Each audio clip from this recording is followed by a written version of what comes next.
ഉള്ളിനുള്ളിൽ അക്ഷരപ്പൂട്ടുകൾ ആദ്യം തുറന്നു തന്നു.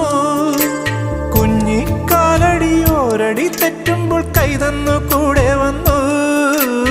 ഉള്ളിനുള്ളിൽ അക്ഷരപ്പൂട്ടുകൾ ആദ്യം തുറന്നു തന്നു. കുഞ്ഞിക്കാലടിയോരടി തെറ്റുമ്പോൾ കൈതന്നു കൂടെ വന്നു.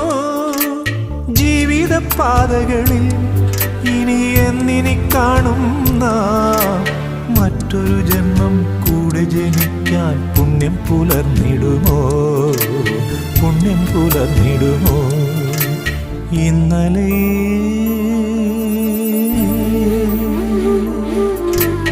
ഇന്നലെ എൻ്റെ നെഞ്ചിലെ കുഞ്ഞു മൺവിളക്കൂതിയില്ലേ, കാറ്റൻ മൺവിളക്കൂതിയില്ലേ? കൂരിരുൾ കാവിൻ്റെ മുറ്റത്തെ മുല്ല പോലൊറ്റയ്ക്കു നിന്നില്ലേ?